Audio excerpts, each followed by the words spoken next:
ہے کہ حدیث میں رسول کریم سرور عالم صلی اللہ علیہ وسلم سے یہ ارشاد مروی ہے کہ آپ نے فرمایا کہ انسانوں کو جہنم کے اندر اوندھا لٹکانے والا، یعنی جہنم میں اوندھا کر کے پھینکنے والا کوئی گناہ اتنا سنگین نہیں ہے جتنا انسان کی زبان کے گناہ۔ سب سے زیادہ جو بندے جہنم میں جائیں گے وہ اپنی زبان کی وجہ سے، کہ زبان کو غلط استعمال کرنا، زبان کی اتنے گناہ ہیں زبان کے کہ ان کو شمار کرنا آسان نہیں۔ حضرت امام غزالی رحمۃ اللہ علیہ نے احیاء العلوم میں مستقل ایک حصہ بنایا ہے، آفات اللسان، زبان کی آفتیں، زبان کی مصیبتیں کیا کیا ہیں۔ ہم سمجھتے ہیں بس دو تین باتیں سمجھتے ہیں کہ جھوٹ ہے اور غیبت ہے اور بس، لیکن اتنی آفتیں ہیں زبان کی، اس کی وجہ سے آدمی اتنا گنہگار ہو سکتا ہے کہ اللہ بچائے۔ حضرت صدیق اکبر رضی اللہ تعالیٰ عنہ سے منقول ہے کہ وہ ایک مرتبہ وہ اپنے زبان کو پکڑ کر مروڑ رہے تھے تو کسی نے پوچھا کہ یہ کیا آپ کر رہے ہیں؟ تو فرمایا کہ نہذا اوردنی الموارد، اس زبان نے مجھے پتہ نہیں کن کن گھاٹوں پہ لے جا کر اتار دیا، یعنی کتنے گناہ اس سے سرزد ہو جاتے ہیں۔ تو بھائی اس کی فکر بہت ضروری ہے کہ گناہ زبان سے کوئی کلمہ نہیں۔ ایک حدیث میں آتا ہے کہ بعض اوقات بندہ کوئی زبان سے ایک کلمہ نکالتا ہے تو اس کی بدبو آسمان و زمین تک پھیل جاتی ہے، اللہ بچائے۔ ایک جملہ تو ان سے اہتمام کے ساتھ اپنے زبان کو بچانے کی ضرورت ہے۔ وہ کیا ہے؟ مثلا مثال دیتا ہوں کہ بسا اوقات جھوٹ بولنے کا ارادہ نہیں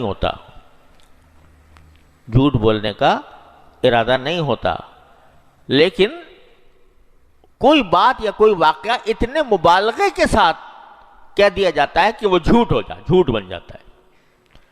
کسی واقعے کو سچا واقعہ ہے، سچی بات ہے، لیکن اس کو بیان کرنے کے وقت بندہ اس میں کچھ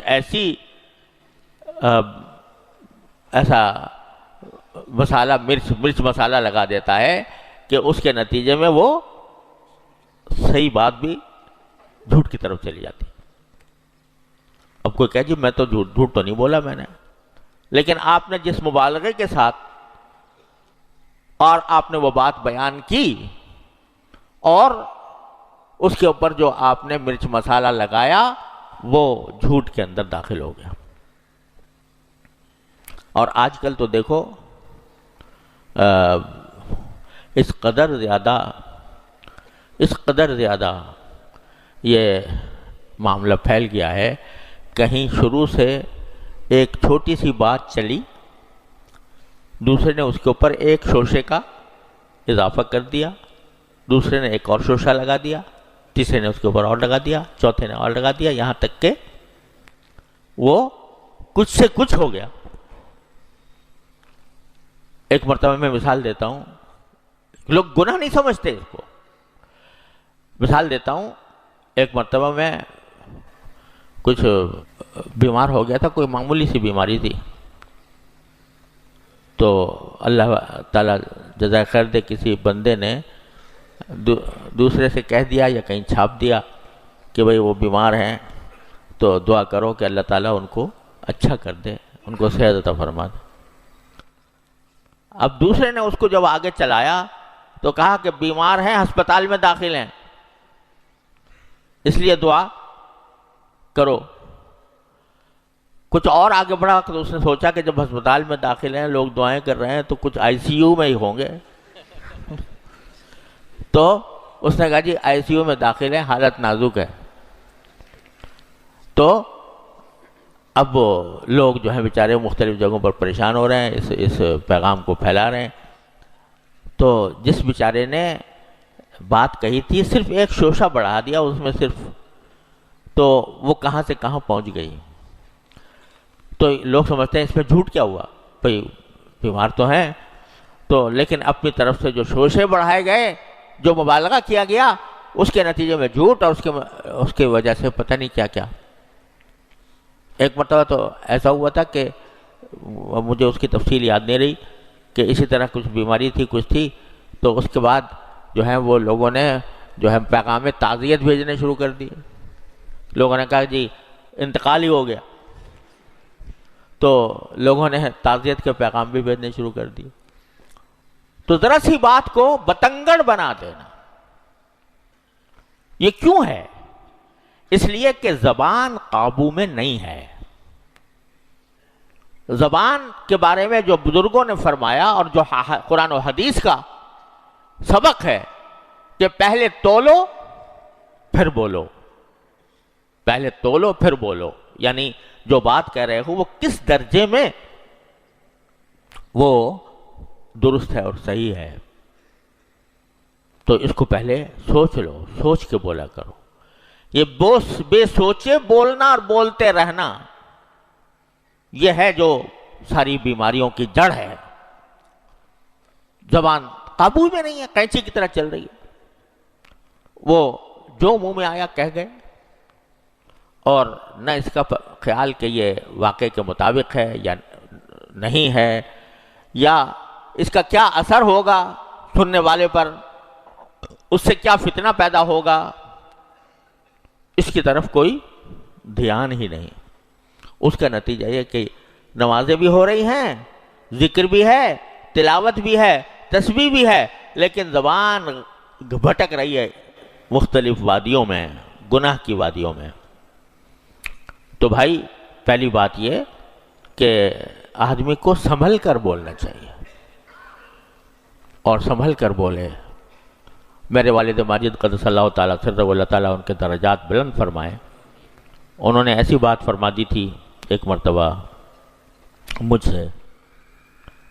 اللہ تعالیٰ ہمارے پلے باندھ دے اور ہمیں اس پر عمل کی توفیق عطا فرمائے. فرمایا کرتے تھے کہ جب کوئی بات زبان سے نکالو یا قلم سے نکالو تو پہلے سوچ لو کہ آیا اس بات کو میں عدالت میں ثابت کر سکوں گا. اتنا مجھے یقین ہے اس کے صحیح ہونے پر کہ میں اس کو عدالت میں ثابت کر سکوں گا. اگر مجھ سے کل کو عدالت نے مجھے بلا لیا اور کہا کہ تم نے یہ کہا تھا، ثبوت دو اس کا، تو ثبوت تمہارے پاس اتنا ہے یا نہیں ہے. وجہ یہ کہ دنیا کے اندر بھی ایسا ہو سکتا ہے کہ عدالت تمہیں بلا لے اور تم سے ثبوت مانگے، لیکن اگر اس عدالت کے اندر، دنیا کی عدالت میں نہیں مانگا، تو آخرت میں تو ایک عدالت آنے والی ہے. ما یلفظ من قول الا لدیہ رقیب عتید. جو کلمہ منہ سے نکل رہا ہے ریکارڈ ہو رہا ہے اللہ تعالیٰ کے ہاں، ایک ایک کلمہ. تم نے کتنا اس میں صحیح بولا تھا، کتنا تم نے اپنی طرف سے نمک مرچ لگا دیا تھا، تو یہ سب اللہ تعالیٰ کے ہاں دیکھا جائے گا. یہ چیز ایسی ہے جس میں سارے ہم سب مبتلا ہیں. کوئی اللہ والا ہوگا جو بچا ہوا ہو، مگر زبان چل رہی ہے، چل رہی ہے، چل رہی ہے. اس کے اوپر کوئی لگام نہیں ہے، اس کے اوپر کوئی قید نہیں ہے، کوئی پابندی نہیں ہے. اس کی وجہ سے گناہوں کے انبار لگ رہے ہیں. تو واحد راستہ اس کا کیا ہے کہ کم بولو. اس لیے بزرگ فرماتے ہیں، حدیث میں رسول کریم صلی اللہ علیہ وسلم نے فرمایا قل خیرا والا فاصمت. منہ سے جو بات نکالو یا تو بھلائی کی بات نکالو، ورنہ خاموش رہو. خاموشی ہزار درجہ بہتر ہے بنسبت فضول باتیں کرنے کے، احتیاط سے گزری ہوئی باتیں کرنے کے. خاموش رہنا بہتر ہے. اور کتنے بزرگوں کے بارے میں کہا جاتا ہے کہ وہ اکثر خاموش رہتے تھے، بولتے کم تھے. جتنا زیادہ بولنے کی عادت ہوتی ہے اتنا ہی آدمی پھسلتا ہے، زبان پھسلتی ہے. تو اس لیے قلت کلام، جب صوفیاء کرام کسی کی اصلاح کے لیے مجاہدات کراتے تھے تو اس میں ایک اہم مجاہدہ ہوتا تھا قلت کلام کا، باتیں بہت زیادہ کرنا. میرے والد ماجد قدس اللہ تعالیٰ سرہ کے پاس ایک صاحب اصلاح کے لیے آئے تھے، تو ماشاءاللہ وہ بولتے بہت تھے، اور ہر مجلس میں بس جب جہاں کہیں بیٹھے ہیں تو بس وہی بولتے نظر آتے تھے، خوب بولنے کی عادت تھی۔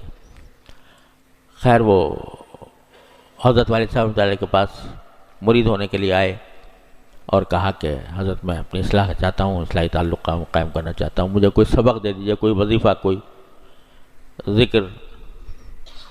تو حضرت نے فرمایا، والد صاحب نے فرمایا کہ تمہارا ذکر یہ ہے کہ زبان پہ تالا ڈالو،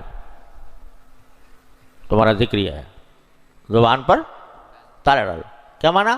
یہ جو ہر وقت بولتے رہتے ہو، زیادہ بولتے ہو، تو اس زیادہ بولنے کو کم کرو اور زبان پر تالا ڈالو، یعنی قلت کلام، کلام کی قلت، کم بات کرو، تو پھر زبان سے جو کوئی لفظ نکلے گا جچا تلا نکلے گا، اس میں کوئی مبالغہ نہیں ہوگا، اس میں غلو نہیں ہوگا،